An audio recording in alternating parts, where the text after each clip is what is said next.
Salut les makers, j'espère que vous vous portez bien. Alors, avant de commencer cette vidéo, je vais vous poser deux petites questions. La première, quelle est pour vous la partie la plus bruyante dans votre imprimante? Et la seconde, est-ce que vous savez ce que c'est que cette petite pièce? Je vous laisse le temps de l'intro pour y réfléchir, pour y répondre, et puis je vous explique tout ça juste après.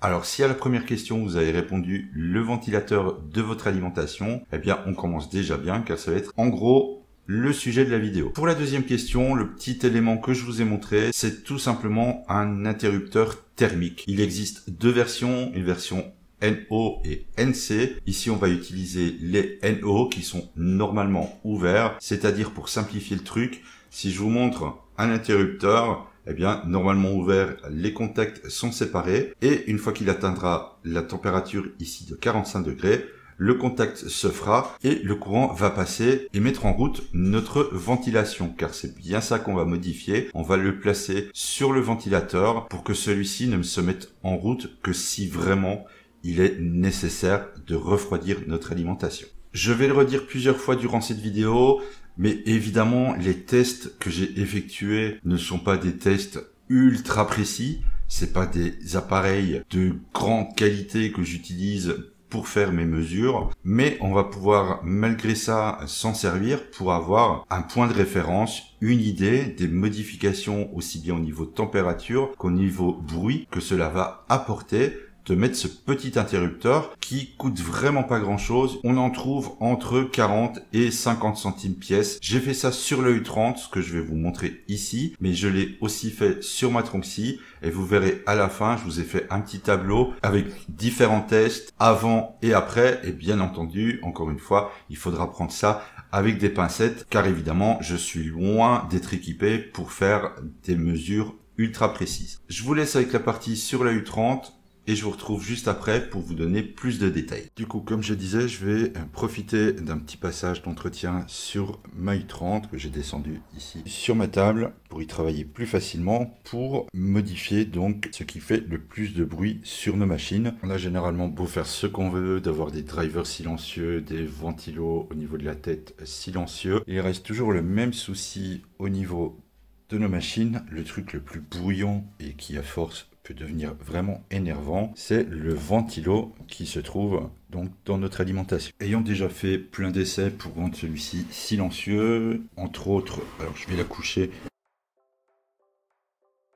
comme par exemple la découpe de la plaque qui fait vibrer la carcasse, c'est pas super efficace, en plus c'est pas hyper propre, hein, je dois l'avouer, eh bien on va passer à autre chose, quelque chose qu'on m'a conseillé d'essayer. Du coup, je vais le faire avec vous. Et évidemment, pour que ceci fonctionne et qu'on voit vraiment s'il y a une différence ou pas, je me suis fait plein de petites notes. Alors, je vous ferai un truc plus propre après, mais voilà les tests que j'ai effectués avant de commencer la modification. Grâce à ce petit appareil, donc le thermomètre laser, j'ai pris différentes mesures. Je vais vous expliquer en gros ce que j'ai fait. Donc, j'ai pris la température. Vous voyez ici, j'ai fait une petite croix, histoire de pointer toujours au même endroit. J'ai pris la température éteinte. Une fois que je l'ai allumé, alors chaque fois avec un temps entre les mesures de 15 minutes, j'ai fait chauffer le bed à 65 degrés. 15 minutes après, donc j'ai pris la mesure à 90 degrés. J'ai mis le bed et la buse à 90 et à 200 et j'ai enregistré donc avec le téléphone le nombre de décibels que j'avais. Ce que je vais faire maintenant, c'est tout simplement ouvrir l'alimentation. On va installer ce petit élément donc qui est, pour faire simple, un interrupteur thermique qui à la base a le circuit coupé et à partir d'une certaine température dans l'alimentation va refaire contact et remettra en route le ventilo. Et une fois que j'aurai fait ça, eh bien je reprendrai exactement les mêmes tests au départ que j'ai fait ici, sauf évidemment celui où elle est éteinte, mais à partir du on jusqu'au bruit pour voir la grosse différence au niveau de la température. Alors voilà. J'ai ouvert le capot de l'alimentation, j'en ai profité pour la dépoussiérer un peu. J'ai lancé le bed en chauffe à 60 degrés, histoire de voir un peu l'endroit exact qui chauffait le plus dans l'alimentation. Et donc je vais m'amuser ici à prendre grossièrement comme ça les températures, voir où ça chauffe le plus.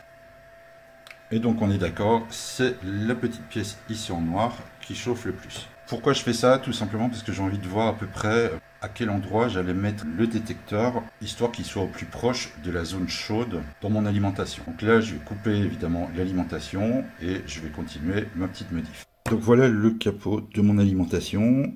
Avec la petite mesure que j'ai prise juste avant, j'ai pu définir à peu près l'endroit où j'allais placer le capteur. Maintenant, ce que je vais faire, c'est le brancher sur le ventilateur. Ça, je vais le mettre de côté. Pour faire simple, je vais couper ici le fil noir pour la masse et je vais venir tout simplement souder le capteur ici entre les deux pour faire le principe du relais.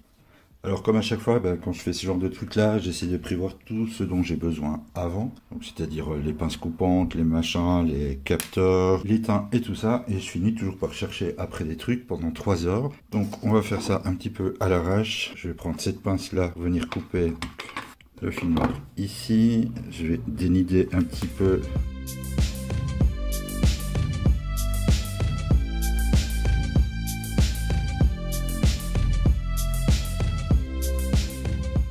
Donc voilà, la sonde est posée, je vais juste ici un coup de briquet pour la gaine thermique et je vais pouvoir mettre ça en place dans le capot. Je vais placer ici autour un petit filet de silicone ainsi que là pour venir coller la petite sonde.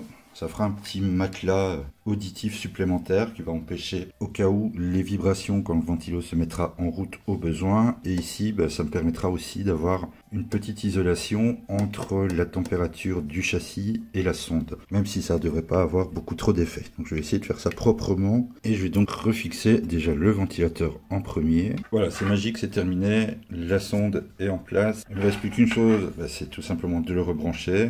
Et on va pouvoir tester déjà dans un premier temps si ça marche juste comme ça. Donc là, si je rallume maintenant l'imprimante, il ne devrait pas se mettre en route. Donc ça, c'est déjà parfait. Maintenant, il va falloir tester s'il se met bien en route une fois les 45 degrés atteints.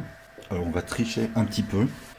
Je vais utiliser le canon à chaleur ici pour lui envoyer d'assez loin du chaud sur cette partie-ci.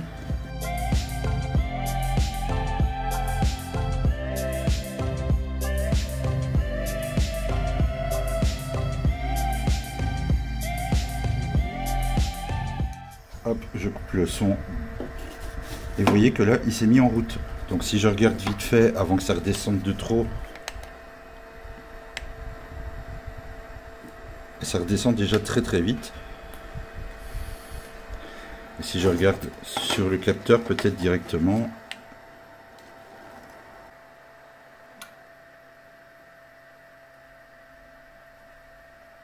Voilà, arrivé à redescendre à une certaine température, je sais pas combien il est là. Après, donc là je suis à 26, il s'arrête.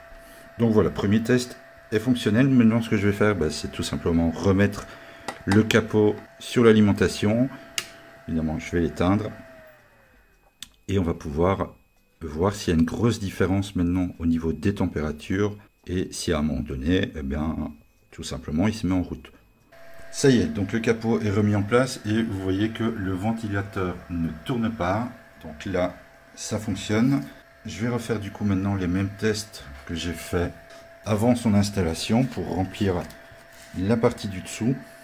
On va juste regarder s'il y a une grosse différence entre le moment où elle était simplement allumée et puis le reste, je lancerai les tests et je vous mettrai un petit récap de tout ça au propre juste après. Donc voilà, niveau température à l'arrêt, c'est à peu près la même chose. Alors évidemment ça change un petit peu parce que je tremble en tenant les deux dans les mains. Et vous voyez que je suis à 28,5 au maximum et que j'étais à 28,4 avec le ventilateur allumé. Donc là déjà, première chose, c'est que même au bout de 10 minutes, je l'ai laissé tourner 10 minutes avant de faire ce morceau-là, il n'y a pas énormément de changements. Donc je vais continuer le reste et on se retrouve juste après. On se retrouve maintenant pour conclure les modifications de la U30 avec tous les tests que j'ai pu faire autour. J'ai aussi fait cette modification-là sur la Tronxy. Je vais vous montrer donc le tableau que j'ai réalisé avec les différents tests. Alors voilà pour la U30. On va principalement se concentrer donc sur la partie max qui est ici au niveau des températures. Encore une fois, je vous le répète, vaut mieux une fois de trop que pas assez.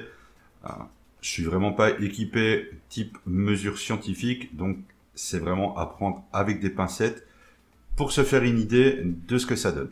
Alors, vous avez ici donc les températures avec la ventilation qui est en fonction. Et ce qui m'intéressait surtout, c'était au niveau du bruit. Donc ici, on atteint un maximum de 64,7 décibels. Si vous êtes en possession d'une imprimante, vous avez une grande idée du bruit que ça peut représenter. Ici en dessous, nous avons donc la même chose, les mêmes tests, mais une fois l'interrupteur thermique mis en place. Évidemment, je ne l'ai pas repris une fois qu'elle était éteinte, ça servait strictement à rien, on est à peu près à la même chose. Mais à partir du moment où celle-ci était en route, on peut malgré tout remarquer qu'il y a une petite hausse au niveau de la température. On a principalement ici 2 degrés de différence. Là, ça commence à monter un petit peu plus. Une chose aussi qu'on peut remarquer, c'est que la température augmente beaucoup plus au moment où on demande une montée en chaleur du bed, mais qu'une fois qu'on est sur la montée de température de la buse en elle-même, eh bien la différence ici entre les deux n'est vraiment pas énorme. Donc c'est vraiment le bed qui va demander le plus de puissance à notre alimentation. Par contre, au niveau bruit, si on regarde ici, je suis à 64,7 avec le ventilateur et je descends à 45,6. Je gagne pratiquement 20 décibels avec ce système. Je vais vous montrer la même chose pour la Tronxy. J'ai fait exactement les mêmes tests. On a ici donc les températures avant la modification. En dessous, les températures après modification. Par contre, au niveau du bruit, je vous ai mis 2 valeurs. Alors, je vous explique brièvement pourquoi, mais vous allez voir, c'est très simple. Au niveau de la Tronxy, l'alimentation et le boîtier de la carte mère sont encastrés un dans l'autre. Il y a le ventilateur de l'alimentation, mais il y en a aussi un qui est caché dans le boîtier de la carte mère. Je m'étais jamais rendu compte que celui-ci se mettait réellement en haut. Donc les valeurs en fait que vous avez ici, voilà pourquoi il y en a 2. C'est qu'à partir du moment où on ne demande rien à la Tronxy, donc simplement le fait de l'allumer, le ventilateur sur la carte mère ne se met pas en route. Du coup, on arrive ici à un maximum de 43,7 décibels, simplement lorsque l'imprimante est allumée. Par contre, une fois qu'on demande à l'imprimante de chauffer le bed, la buse ou d'imprimer, le ventilateur qui se trouve donc au niveau de la carte mère se met en route et donc évidemment, il rajoute un petit peu de bruit en plus, ce qui m'a fait monter le test à 61,3 dB.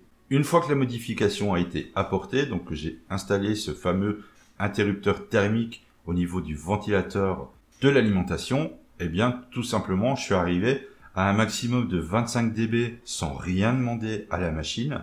Et à partir du moment où j'ai commencé à faire chauffer le bed et la buse, eh bien là je suis monté à 40,7. Si je reprends ici les 2 valeurs en temps de travail, on est aussi pas loin des 20 décibels de moins. Ce qui est vraiment très intéressant et c'est franchement très agréable pour les oreilles. Surtout que bien souvent pour la Tronxy, même la U30, j'ai tendance à avoir des prints qui passent facilement les 20, 30, même voire parfois les 40 heures d'impression. Donc c'est-à-dire qu'elle tourne jour et nuit. Et cette modification-là, pour ceux qui ont leur imprimante dans une pièce de vie, ou qui l'auraient pour certains ou pire dans leur chambre, eh bien tout simplement ça peut vraiment changer les choses. Pour vous donner un exemple, la Tronxy, elle a fait dernièrement, depuis cette modif, une impression de 15 heures. Et sur les 15 heures, j'ai dû entendre, je pense, sans certitude, que le ventilateur de l'alimentation s'est mis en route, allez, je vais dire entre 3 et 4 fois. La période de bruit, on va dire à pleine puissance, est vraiment ridicule par rapport à la